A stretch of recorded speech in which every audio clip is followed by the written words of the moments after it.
So my name is Paul-Mikhail Catapang Podosky. I was awarded my PhD at the University of Melbourne. I was under the supervision of Karen Jones and Laura Schroeder. I was then a postdoctoral fellow for a year at New York University, and now I am lecturer in philosophy at Macquarie University.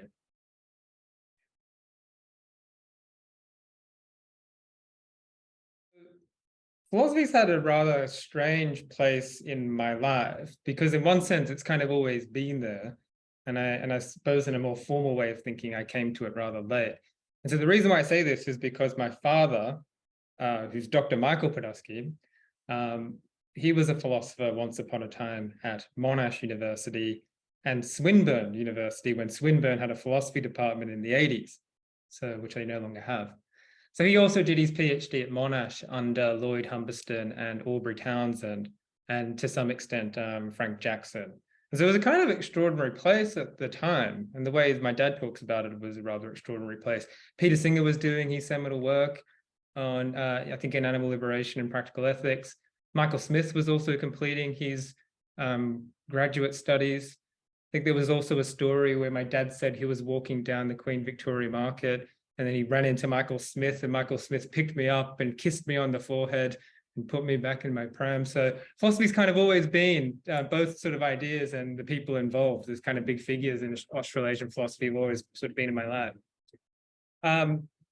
So my father was a logician before he was poached by a company to do software engineering, which was back before there were sort of specific degrees and training in that area.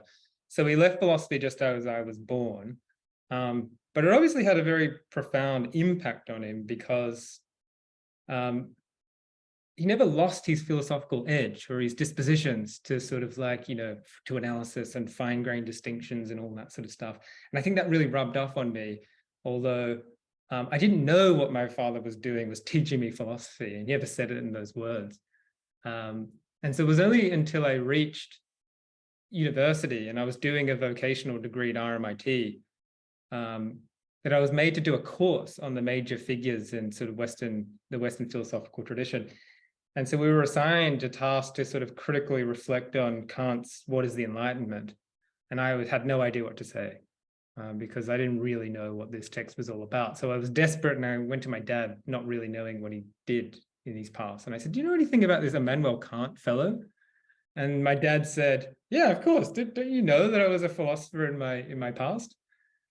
And so from then, the rest is history. So my passion and interest in philosophy grew out of a meaningful bond that was sort of created between me and my father, discussing all of these sort of great and intractable issues, especially in analytic metaphysics and the philosophy of language.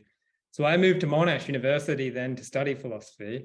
And I even did my honors and master's thesis in mereology and the philosophy of mathematics.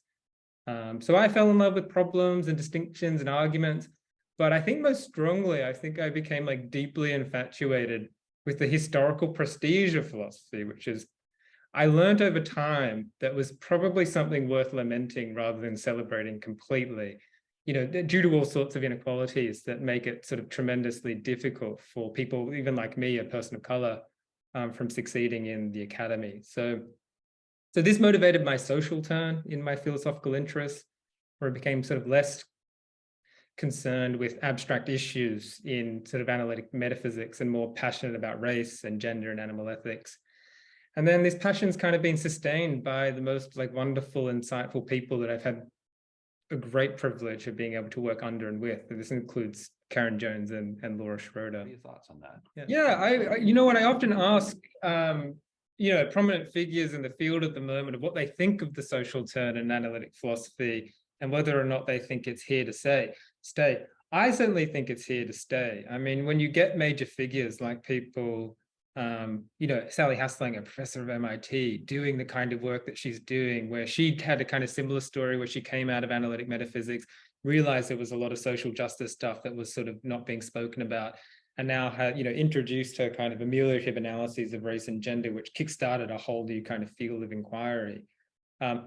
That to me sort of represents this kind of change in sort of what our priorities are in philosophy, what we expect it to do. Because I know, at least when I look back at the history of sort of philosophy, I understood what they were trying to do was let's try to get the easy stuff first, and we'll eventually get to the kind of harder stuff, like these questions about the nature of gender. So if we get the easy things right, like, asking for the meaning of a simple term, and then we can go to this gender stuff. We weren't able to figure out the simple stuff, so the hard stuff never really got to. So I'm really happy that we've gotten to the kind of more social things. And I think I saw this also with the absolute boom in epistemic injustice, right? Seeing that still continuing even after the book was published in 2007, and work on it even being done in the late 90s, is like, that's had such a, a longevity that you don't tend to see in analytic philosophy, at least from my perspective, that shows that there is this deep interest in social issues that is now sort of like the primary kind of thing people want to talk about. And it's been wonderful that these sorts of projects are getting published in top journals as well. So I think it's here to stay. I think it's probably going to define at least the next 20 years of philosophy, I hope. But we'll see what more there is to say about it. There's kind of two central themes to my research. One is the relationship between language, thought, and the construction of social hierarchy. And so my PhD was somewhat informally connected to an ARC grant at the University of Melbourne that was called Constructing Social Hierarchy. And this was the kind of project that they were interested in. And then the second kind of theme is the relationship between philosophical methodology and promoting social justice. So I've been able to approach these two central themes from a very newly formalized area of philosophy called conceptual engineering, which basically involves the evaluation of our existing concepts, prescribing ways in which these concepts could be improved, and then developing these kind of effective strategies for implementing the prescriptions. I say newly formalized because it's super contested whether or not philosophy has just always been about sort of conceptual engineering to some extent. We're always introducing new concepts. We're always revising them. We're always trying to find ways of implementing that, typically through argument within philosophy. But it's at least newly formalized in the sense that it's risen to the level of our awareness now that we can sort of critically sort of reflect on what the best processes of engaging in this engineering process actually are. And, as I was mentioning before, I think it's wonderful to be doing this interview because I think it's going to serve as a time capsule to be able to look back at in a few decades' time. And, conceptual engineering right now is so popular, it's so in vogue. Everyone is saying, oh, here's my ameliorative analysis of this and so. But it's still so heavily contested in the discipline as to whether or not it's something that we should get all that excited about. Because it's just what we've always done. So, why get all that interested in it? And there are these questions about the extent to which it's even possible to engage in the kind of meaning revisions that we're interested in, especially those that attempt to promote social justice. So I am very, very interested to know whether or not conceptual engineering is going to stand the test of time. And as far as I can tell right now, I think it's up in the air. I think everyone got excited about it early on, and then we were like, oh, shit, there's a lot of problems with this kind of stuff. Let's see whether or not we can actually resolve these sorts of problems. So anyway, within sort of conceptual engineering, I look at a number of different topics. And basically the strategy is to find whatever the new buzzword is of the time and then give it the philosophical treatment. So I've had, I've written on gaslighting and cultural appropriation, epistemic appropriation, on social movements, on call-outs and cancel culture, the politics of amplification, race and gender classification, the ethical contours of virtual reality, all those kinds of things. And beyond that, I've looked at some of the barriers that effective conceptual engineering might actually face, right, which includes specifying its normative limits, given facts about ideology, or examining power dynamics that operate within disagreements about the meaning of a term, and how this can result in things like epistemic and linguistic injustice, how conceptual engineering can be used for bad purposes, which I think doesn't get enough attention, such as the engineering that happens in what's called the manosphere, so like red pill communities and men's rights activists, when they introduce terms like the alpha male and the beta male and all that kind of stuff. And so I've been very lucky to be able to have worked on these projects with a number of different people in the Australasian context. And, you know, from postgrads and peers to highly established philosophers. And I just feel like it's worth mentioning a few because I think that they're probably also going to be main figures in sort of Australasian philosophy to come. So one of them is William Tuckwell, who I did my PhD with, and Kai Tanter, who I did my PhD with, and Kelly Herbison, and also Mark Alfano. But, you know, he's doing just fine. He doesn't need me to sort of say his name out loud. So, yeah. But my passion project at the moment is on the politics of mixed race identity, and someone who's mixed race. So my mum's Filipino and my dad's Russian.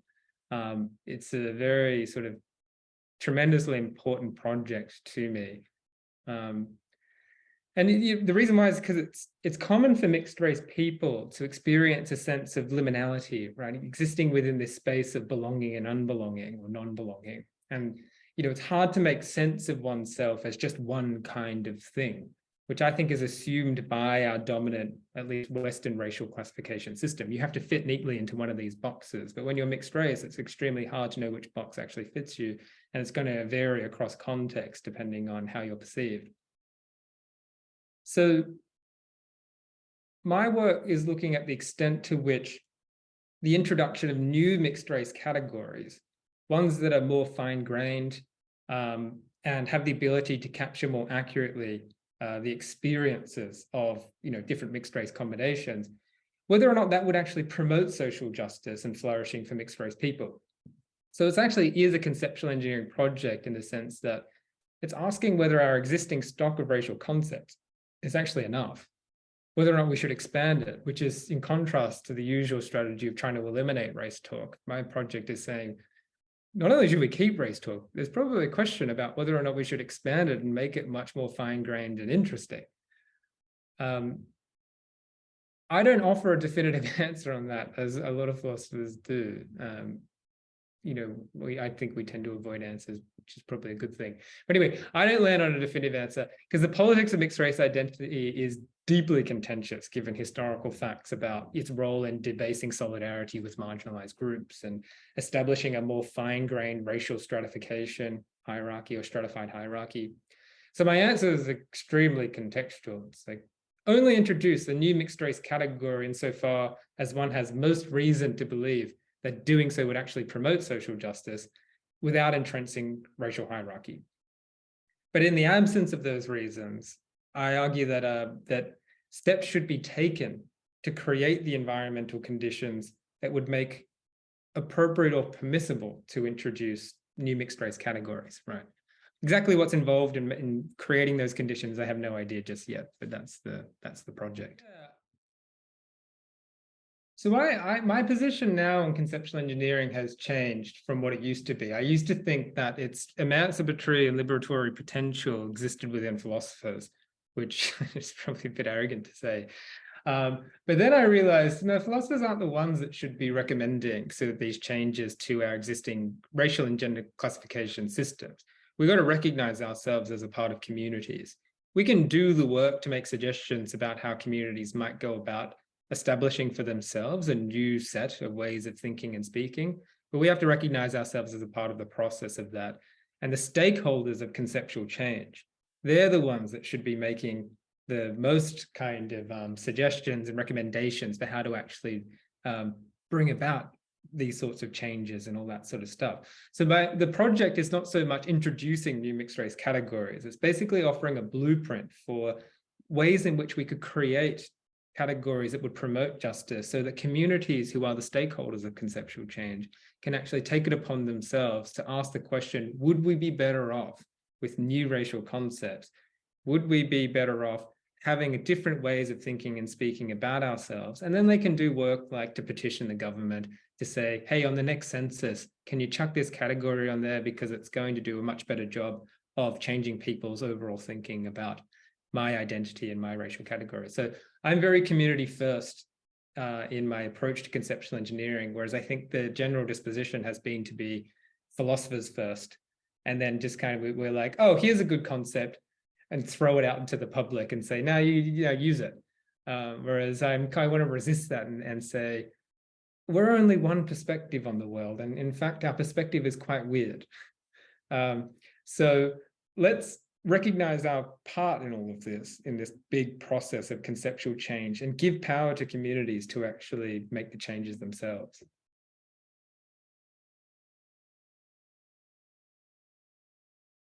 So the first thing is, I would say, is like, don't get caught in the trap of prestige. I think I got caught in that really, really early in my career. And I didn't take enough time to find meaning in philosophy as it relates to my life taken as a whole, right? It's kind of therapeutic or way of life type of way of approaching philosophy. Don't get lost in accolades and achievements. That's one thing. Source my motivation, your motivation to my younger self in passion, interest, and curiosity. If these things are under voluntary control, which I guess they're often not. Understand early that philosophy needn't be oppositional or combative. I think that really contributed to sort of a way of approaching philosophy that actually quite scared me, but also I think made me unpleasant. Made most people unpleasant, is that when you interact with someone, you work on a project for months, years, you go and give a talk, 20 people in the room tell you why they hate it. And that's not good for one's mental health. So, I would tell my younger self to learn how to do philosophy in a way that is oppositional to some extent, but based on collaboration, on extending ideas, building upon them, showing that there's other ways of doing philosophy that actually is a part of a community. But most of all, so all the things I wish I could say to give to this one answer, but most of all, I think reflecting on my time as an undergrad in particular, again, especially as someone from a marginalized group, is that my advice is don't take too long to trust yourself. And I put it in this temporal sense because I know that one's trusting themselves isn't something that's up to them. It's a process that one has to actually engage in. But imposter syndrome is real. And I know everyone's kind of felt it, unless you were the top dog at your best institution. But even then, I think you're probably wondering about your own abilities. And I think it's especially prevalent given the reverence we give to highly influential historical figures, these kind of exceptional thinkers that we think we all have to be like, and ultimately we will fall short. But when I think back to the conferences that I attended and the classes that I took and the workshops I sat in on and the afternoon teas, I awkwardly standing in a corner by myself, there were so many moments where I was plagued with self-doubt and, a serious lack of confidence in my ability to do philosophy at a standard that I thought seemed so easily achieved by others.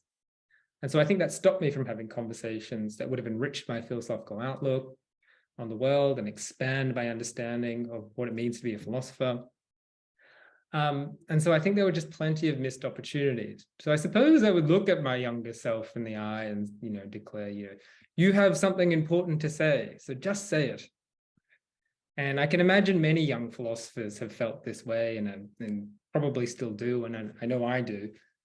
So beyond speaking to my younger self, if there's anyone else listening to this struggling with this, I want to say to them, you have something important to say, so just say it.